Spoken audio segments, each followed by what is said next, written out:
Welcome to the open course offered in online mode by the Department of Botany, Marthoma College, Tungatra. I am Elizabeth George, and today we will be discussing more on economic importance of plants. So here in this video, we will be discussing various topics. So the topics covered are a general introduction about economically important plants and how they are useful to us. We will discuss more on food crops, how plants are used as food, various cereals and pulses, and also about beverage crops. Economic importance of plants. So from time immemorial, man has been using plants for food, shelter, clothing and all other needs. So we all know we depend on plants directly or indirectly. The major need is food, but for other purposes also we use plants. So early man depended on plants for everything directly. But still today we depend on plants. But in many cases we are not knowing it, or we are not giving the needed importance for these plants. So we can truly say that he is or man is dependent on plants, either directly or indirectly on plants, for almost all his needs. It was the same many years ago and still is now. So primitive man had only very limited needs. He just had to feed himself. He just needed bare minimum clothing and a shelter to get protection from wild animals at night. But as ages passed, the need of man slowly began increasing. So more and more we were dependent. We were becoming dependent. Before we were not so dependent as we are now. So shifting from the earlier nomadic life to a settled life has also changed the vast variety of the necessities. So we needed plants. We couldn't go for hunting. So we had to grow our own plants and our own animals. We had the necessity of having a stronger shelter so that we can stay at a single place. Earlier it was not so. Man was nomadic in nature. So he moved from one place to the other. So when the food store finished, he moved to the other place, cleared a place and lived there. And when also he had to change from there due to natural disasters, he was able to move from there. But now we are settled in a place. So our necessities, our needs have also increased. So our dependence on plants and our dependence on something or everything has increased. So when man settled in a particular place, he began cultivation of useful plants and animals. And this was a major step towards meeting his ever advancing necessities and needs. So from that time, the necessities of man began increasing. This increased to a greater extent when he started a civilized life. So we are now dependent on so many things. A simple example, a power failure for one day will make us restless and irritated because we are not able to watch a video, or we are not able to get charges in our phone, we are not able to get a cooler environment. So such things or such dependence and the problems and issues caused by dependence is also increasing.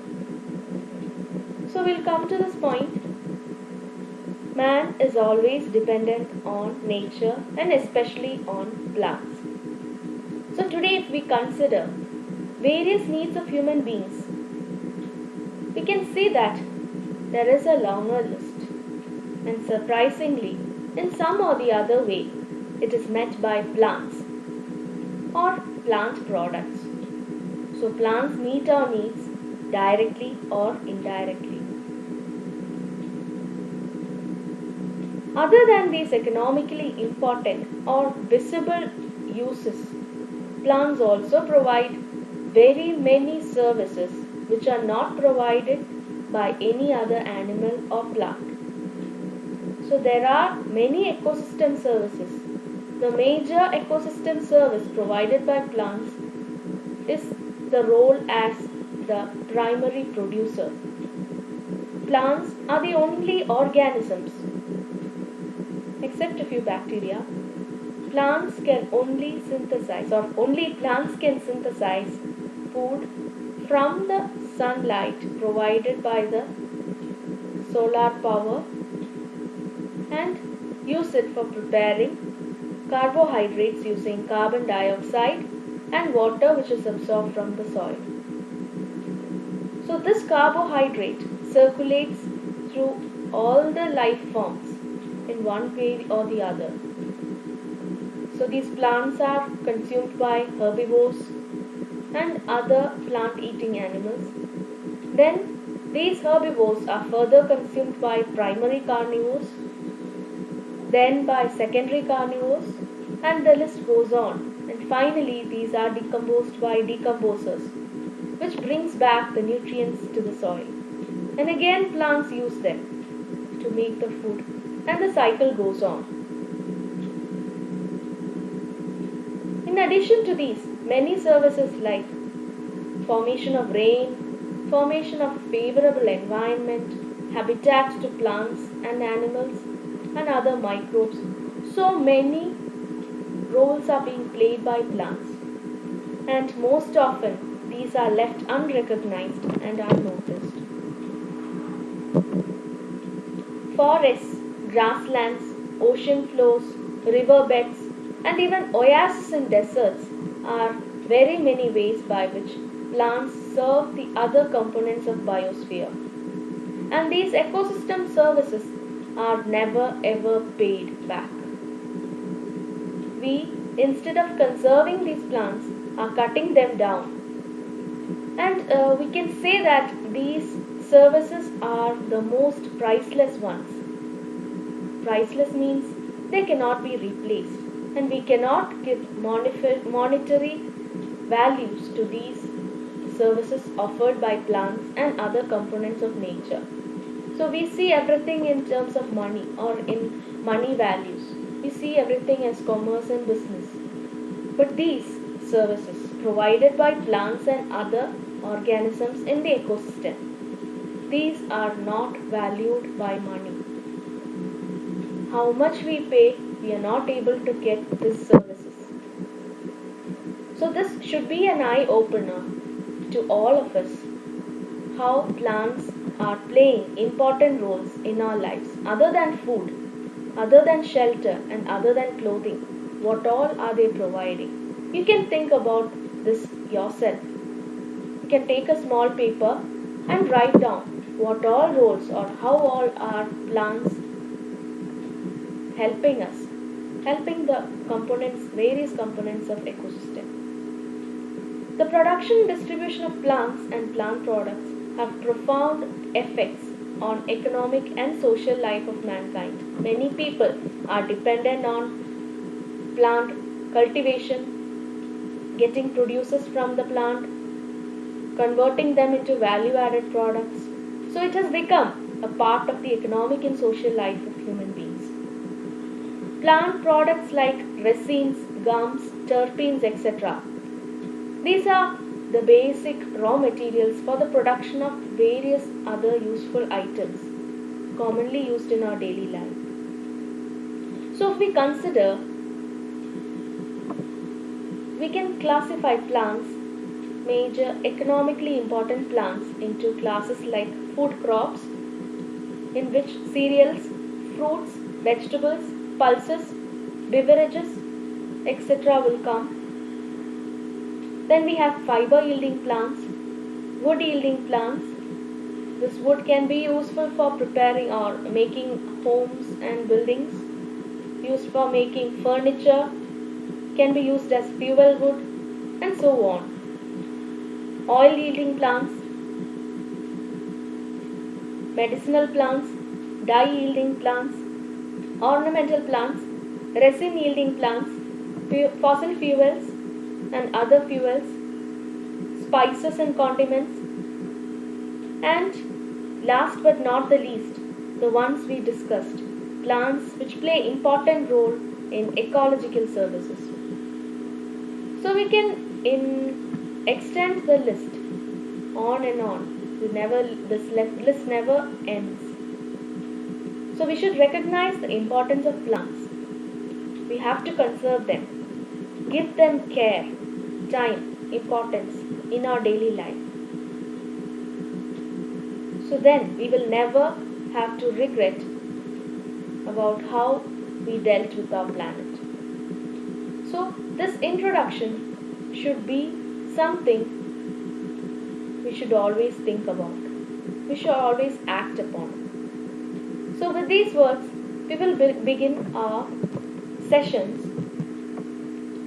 So first we will be considering how plants are used as food.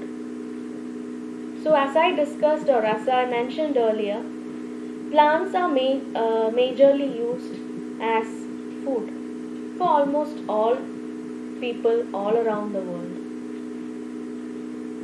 So it is a major recognized use of plants as food. Almost all living organisms depend on plants directly or indirectly for food. That is what we discussed earlier, how plants produce food using carbon dioxide and water available to them, making use of the solar energy in the small factories known as chloroplast, seen in leaves or even stem. So for this they use chlorophyll pigment, which helps them to augment the solar energy available.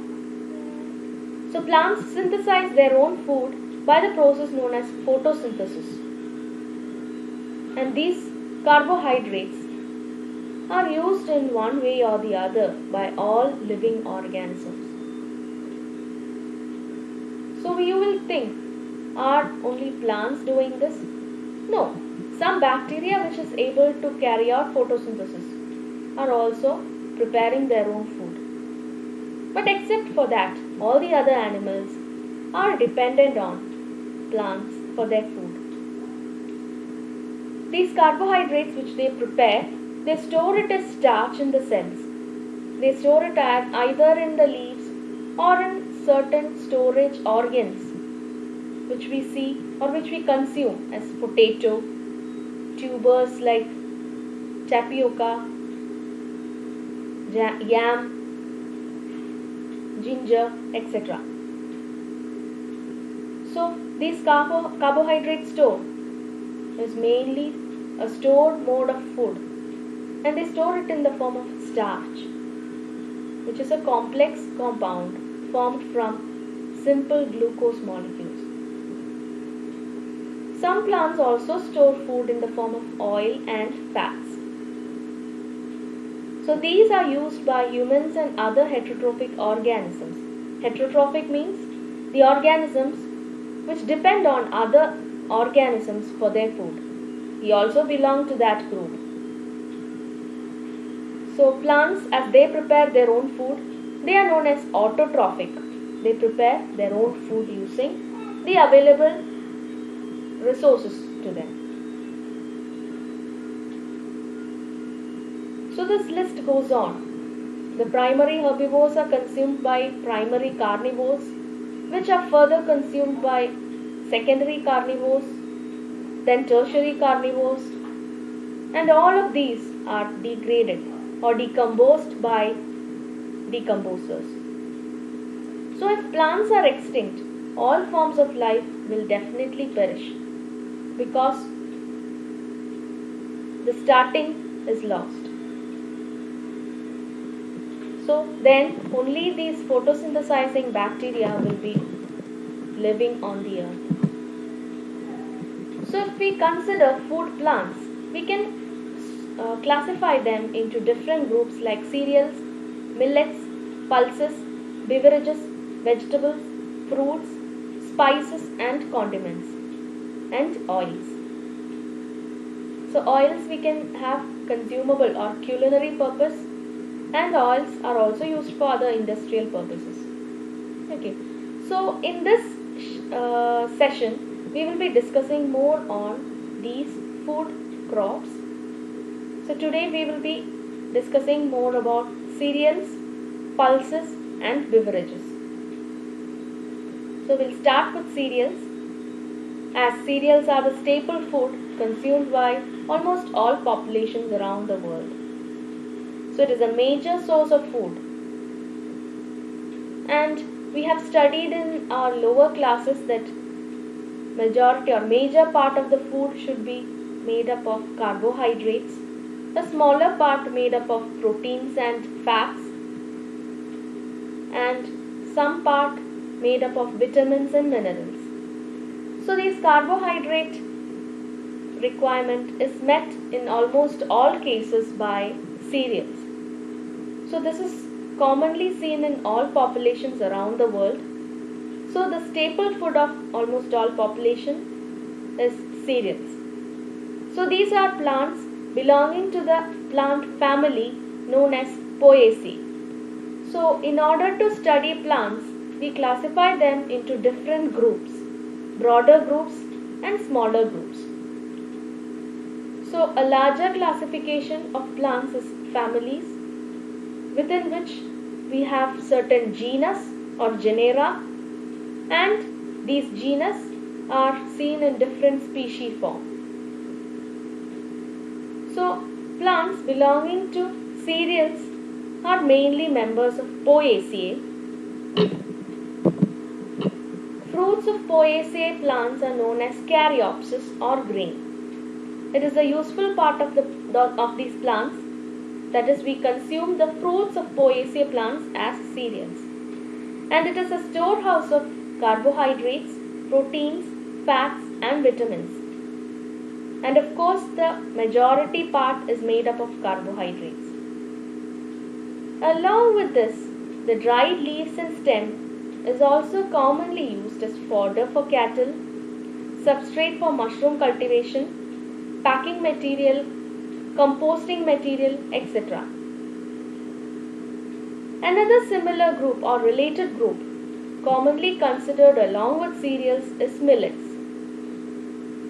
These are small seeded cereals which are commonly used as forage grasses,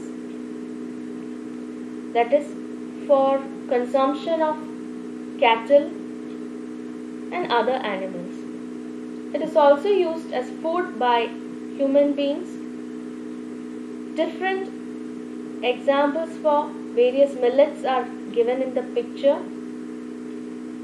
They are also known as minor cereals because they are small seeded cereals.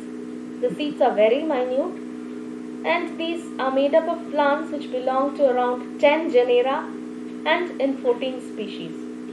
These are also members of Poaceae family.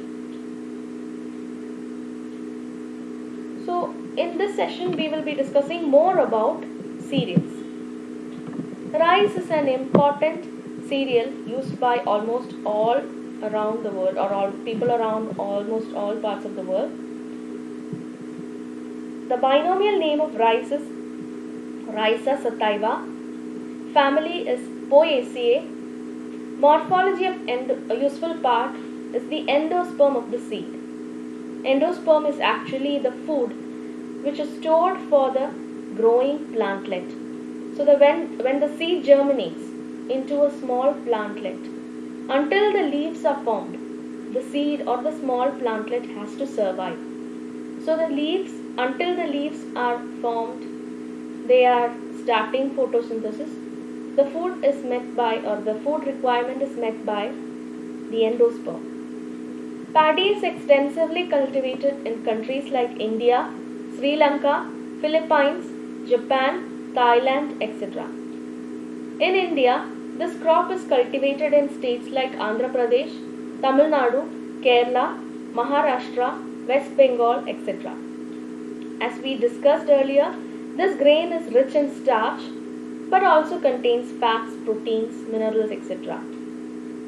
If we consider the plant, the characters of the plant, it is a herbaceous plant. It is seen like any other grass and it grows to a height of around 50 to 150 centimeters.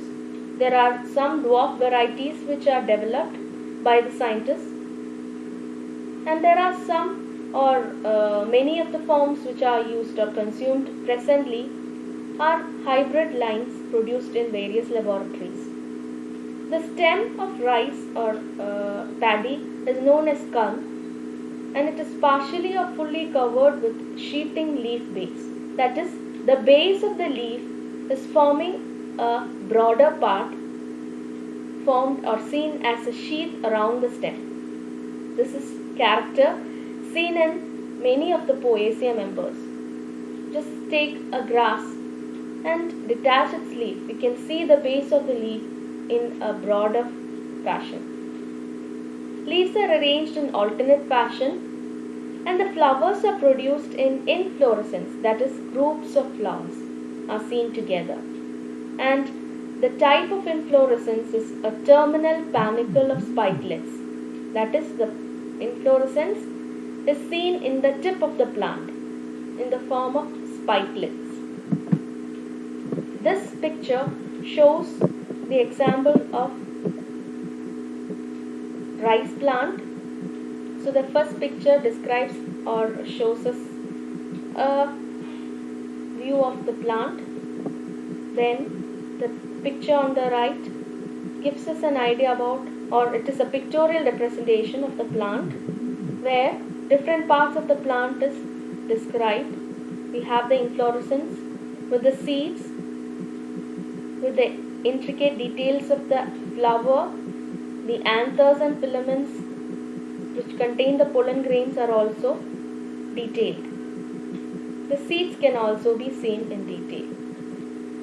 So the third picture on the left shows us about the seeds of paddy or rice, in which we can see the embryo in the seed grain, and near the embryo we have the larger endosperm. So within the pericarp, within the outer covering, we have the endosperm, which contains which is what we consume. So the outermost covering or protective sheath is the glume. The stalk on which the grain is attached is known as pedicel. Okay, we also have protective pallia and lemma. These are protective in function and which are used for various other uses by human beings. And each spikelet is laterally compressed and bears single flowers. Rice plant or rice grain is single seeded. A golden brown husk is present outside the seed. This husk is commonly used in our daily life. So if we consider the various uses of rice, it is the staple food of about 1/3 of the world's population. Rice is consumed directly. In some cases, it is consumed as parched rice, beaten rice, rice flakes, puffed rice, etc. We consume these puffed rice and beaten rice as such, or we make preparations like aval and other snacks. Fermented food products like idli, dosha, appam, etc. are made with rice. Preparations like alcoholic beverages, starch, food products made from rice flour are common in our daily life. The rice starch is commonly used in textile industry. It is also used for making dextrin, glucose and adhesives. Confectionery also uses rice flour for producing ice creams, puddings, and pastry. The husk of paddy is used for making hardboard, it's used for cleaning and used as a fuel. In some cases, it is also used as or as an alternative for brushes, for brushing our teeth. Bran of rice serves as a cattle feed and it is also an edible fatty acid. So commonly we use rice bran oil these days, which is a mode of getting nutrients into the body, and it has got least effects as suggested by many scientists. Paddy straw is also used as fodder for animals and cattle. It is used for making straw mat, hats, ropes, baskets, etc. Rice, the dried leaves of rice plants are also used as packing materials for preparing mushroom cultivation. It is also used as a packing material for transportation of various items which are easily breakable. So, if we enlist these uses, we can get a very larger or very long list of uses, both for food and for other purposes. So, this describes about rice, which is the staple food in many parts of the world. Another important cereal is wheat. Wheat is also a staple food consumed by many people all around the world.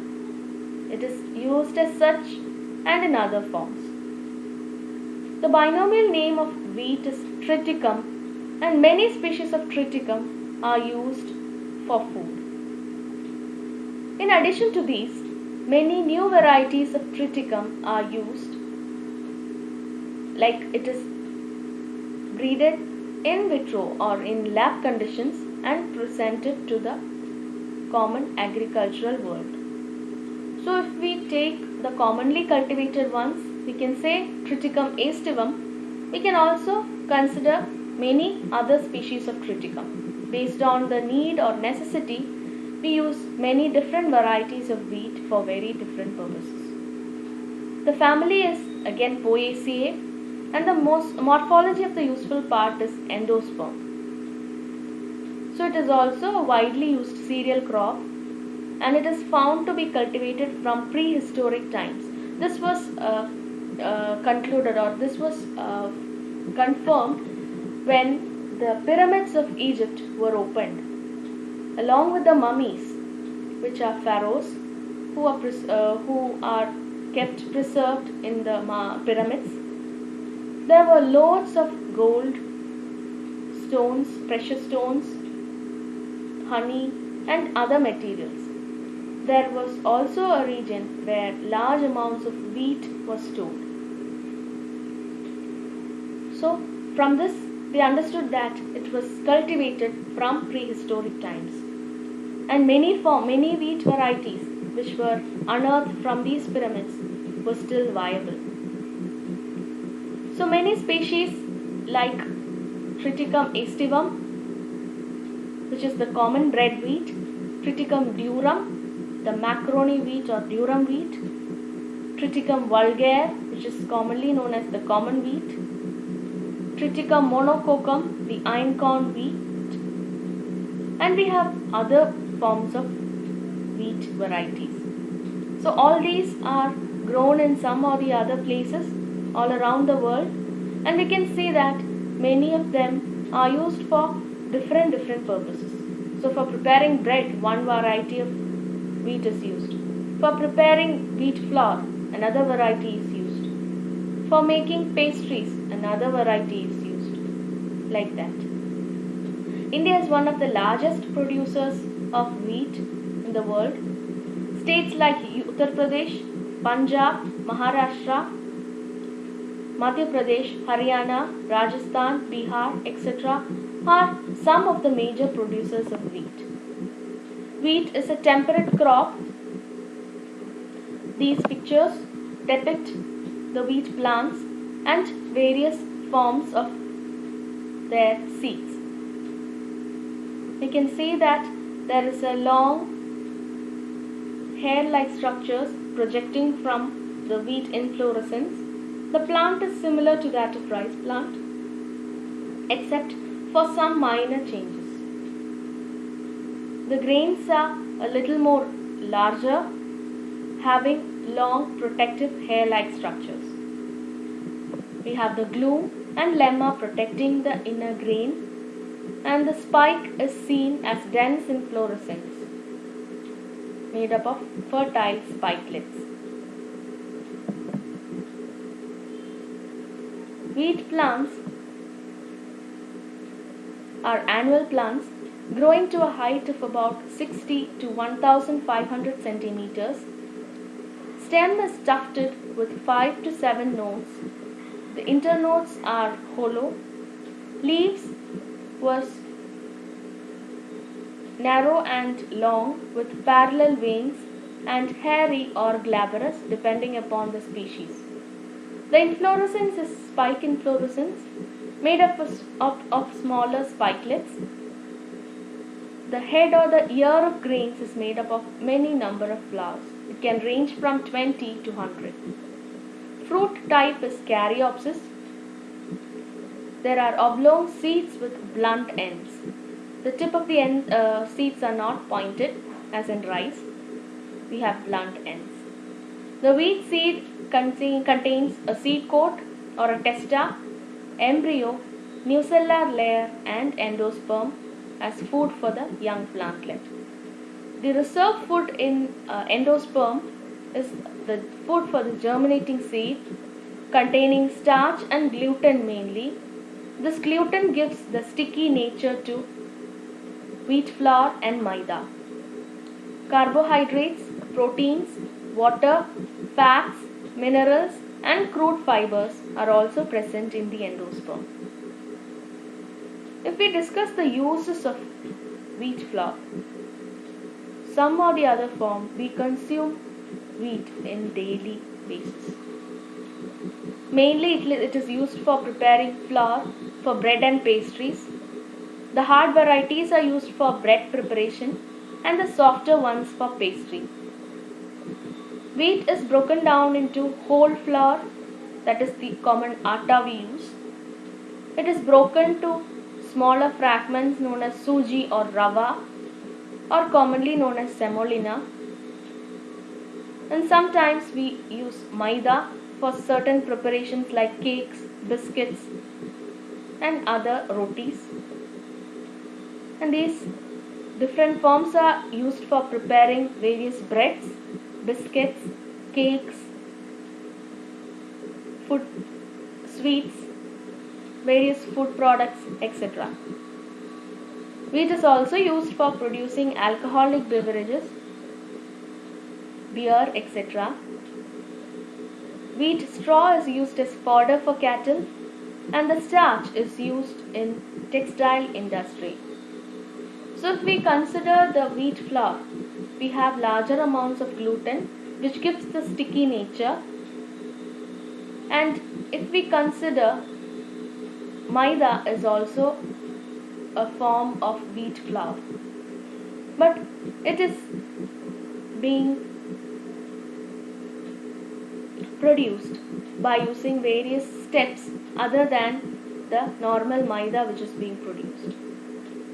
In order to bleach the maida, certain compounds like alloxan are used, which are commonly diabetes causing compounds. So that is why commonly people say that maida should be avoided in food. But unknowingly we consume many forms of maida, like in the form of breads, biscuits, pastries, etc. So these are the various characters or features about wheat and wheat flour. So rice is actually a tropical plant while wheat is a temperate plant. That is a major difference between rice and wheat. Rice is commonly grown in the southern parts of India, while wheat is mostly or grown in larger numbers or quantities in the northern parts of India where we have a more temperate climate.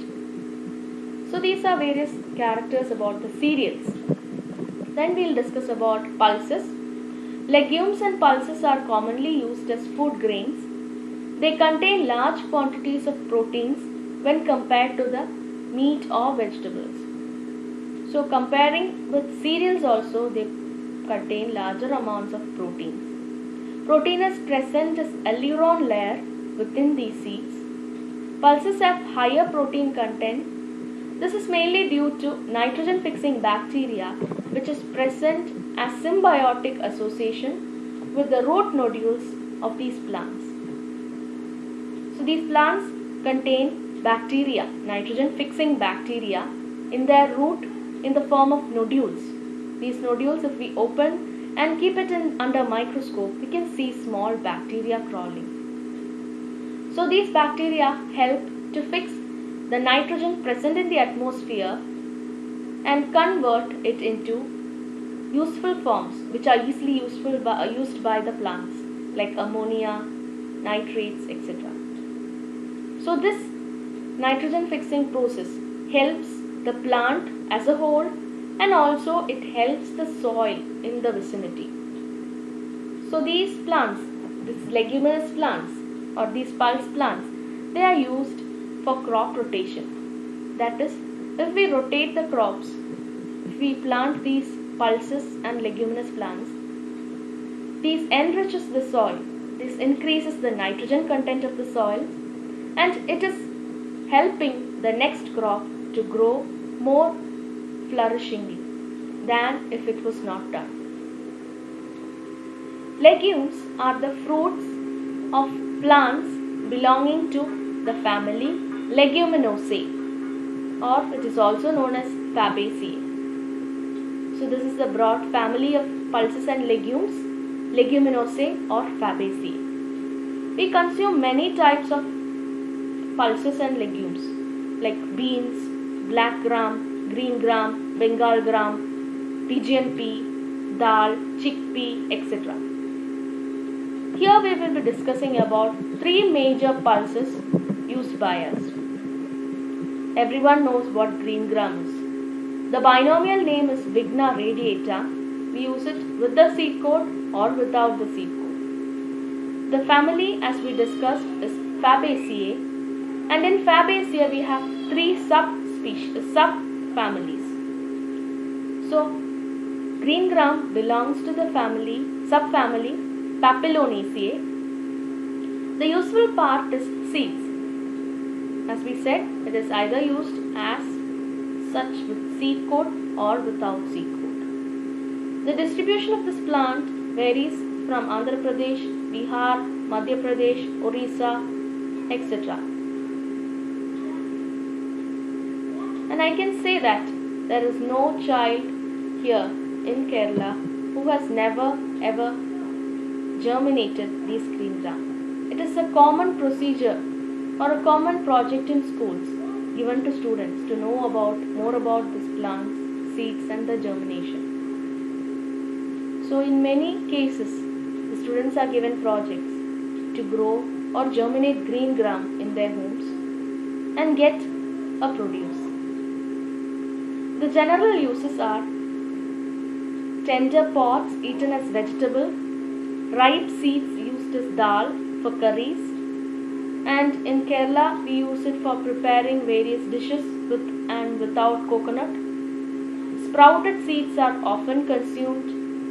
So these days sprouted green gram seeds are more commonly used than the other forms. Seed powder is used as an excellent substitute for soap. So in various natural modes of beauty treatments, this green gram flour is being used as a substitute for soaps. And most of these Ayurvedic treatments also, they refer or they suggest using green gram powder instead of using soap. The plant part, the other parts are used as fodder for animals, and as I mentioned earlier, we use it with or without the seed coat.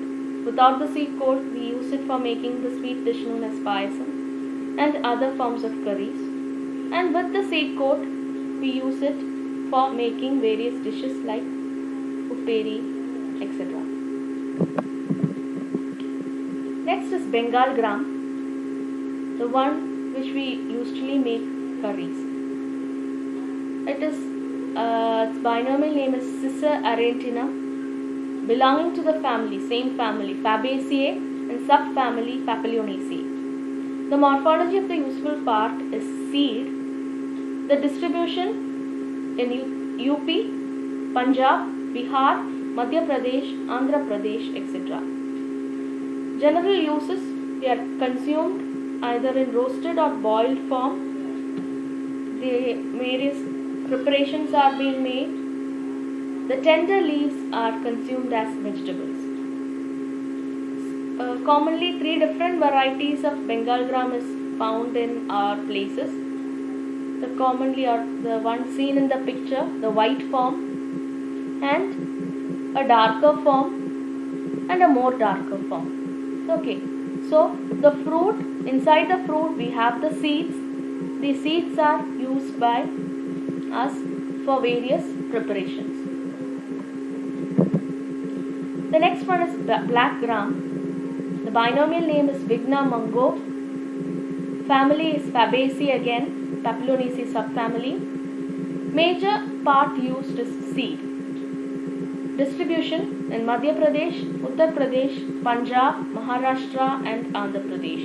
The plant is similar to that of the green gram plant, but the seeds are black in color. Commonly, we are not familiar with this black colored gram. The seed coat is black in color, and normally we consume it without the seed coat. That is the commonly called urina. It is also known as urad dal.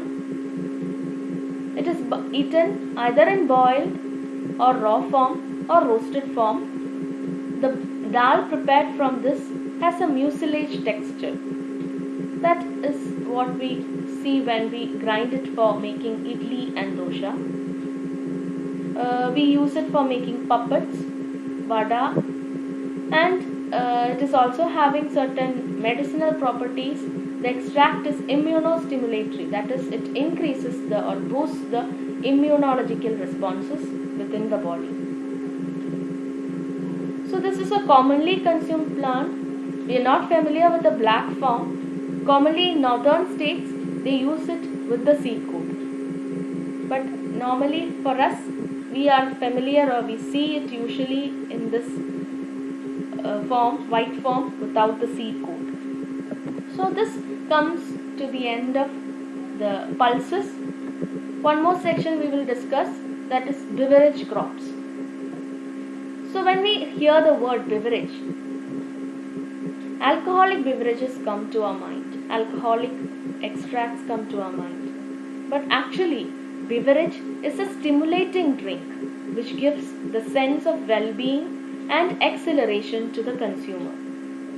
That is, it gives a boosting. It gives the energy feeling. They not only provide an energy but also gives a stimulatory effect to the mind by activating the nervous system. So that is why when we consume certain drinks, we get active, and this helps us, or this makes us drink it more. Beverages can be in 2 different forms. It can either be alcoholic or non-alcoholic.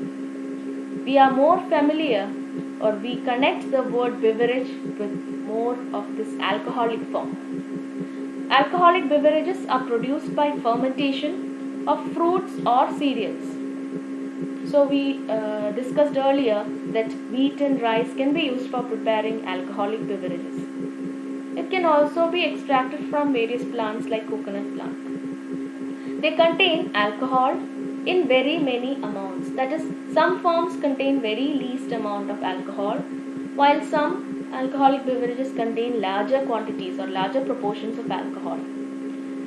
Common examples for alcoholic beverages are wine, beer, whiskey, vodka, etc. Here we will be discussing more about non-alcoholic beverages. Commonly consumed non-alcoholic beverages are cocoa extracts, coffee and tea. So we consume them in the form of coffee and tea and not beverages. That is why we are not familiar with these beverages. So they are not fermented products. We will discuss more on these. So first one, or the majorly used beverage crop, is coffee. The binomial name of commonly used coffee variety is Coffea arabica. You will be wondering what this letter after the binomial name is. So it stands for the author who described the species. So this is described by Linnaeus, and this Coffea is the generic name for the genus and Arabica is the species name. So when you write the names, binomial names, please make sure when we write it, we underline the word, and if we type it, we use italics. Also, you might be noting we use capital letters for starting the generic name, and all the letters of the species name is used as lower cases. Okay, so Coffea arabica is the binomial name for coffee with the name of the author written after the species name. It belongs to the family known as Rubiaceae. Rubiaceae is a common member of Rubiaceae is Ixora, common techipu that we see every day in most of our houses. Morphology of the useful part is seed. In India, it is distributed mainly in Kerala, Karnataka, Tamil Nadu, etc. So it is a widely consumed form of beverage, but it is cultivated in the southern parts of India. So here dried seeds are roasted or boiled, and then they are powdered and boiled in water to make the beverage. It is consumed either using milk or without milk. It is believed that coffee consumption originated from the Arabs. So this variety, Coffea arabica, originated or was commonly seen or mainly seen in the Arabian countries. Later it was taken to various parts of the world when they invaded these areas. So this name, Coffea arabica, comes from the origin of this plant. So that is about coffee, which is a commonly consumed immunostimulatory drink. So this is a coffee plant with the coffee fruits seen on the stem. This is the flowers, and this is the dried coffee beans, which is used or which is roasted and grounded for preparing the beverage. Next is tea. The binomial name is Camellia sinensis. It belongs to the family Theaceae. Mostly used part is tender leaves and apical buds. So this amount or this much part is used commonly for preparing the tea extracts. Normally it is distributed in various high altitude regions like in Upper Assam, North Bengal, Kerala, Nilgiri Hills, etc. So when we consider Nilgiri Hills, there comes Tamil Nadu, Karnataka and Kerala. The general use is tender leaves which are dried, fermented and boiled in water and taken as beverage. We are familiar with many forms of tea: white tea, yellow tea, green tea, oolong tea, dark tea, black tea, blue tea, so many forms. If we take the preparation of tea, we can say that all these are harvested from the same plant and from the same part. Every time the apical tip is selected, but it is processed in different forms. The commonly used tea powder is fermented and produced, while the green tea that we normally hear is the product without fermentation. In some forms, like kukicha, that is the twig tea, here instead of the leaves, the twigs and stems are harvested and boiled to produce the tea. Tea is originated or believed to be originated from Eastern Asia, especially the Chinese region, and the Chinese have the credit of making it famous all around the world. Their special method or their special way of consuming tea is also particular to them. That is, they consume it in small cups and they consume it more frequently. This is the common plant of tea, which is a picture taken from the plantation, and this is a flower and fruit of tea plant. The next type of beverage is cocoa. The binomial name is Theobroma cacao. It belongs to the family Stercoliaceae. The morphology of useful part is seeds. So from the fruit there is a mucilage covering, or inside the fruit there is mucilage or the fleshy region, and within the fleshy region we have so many seeds which are seen here. So each of these is a seed which is covered by the seed coat, and these seeds are cleaned, dried and grounded to produce cocoa powder. Mainly it is used for preparing chocolate, cocoa butter, milk chocolate, ice creams, etc. Cocoa shells are used as filters for thermosetting in plastic industry.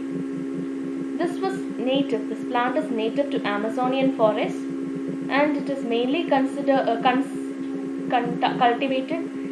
Around 70% of it is cultivated in Western Africa. This is the plant, and from the stem the flowers originate and the fruits form from the flowers. So these are the various characters of food crops. So we discussed about cereals, pulses and beverage crops. In the next session, we will discuss more about the various food crops and other economically important plants. So make sure that you are familiar with the binomial names of these plants, the part used, the family to which they belong, and also how they are used.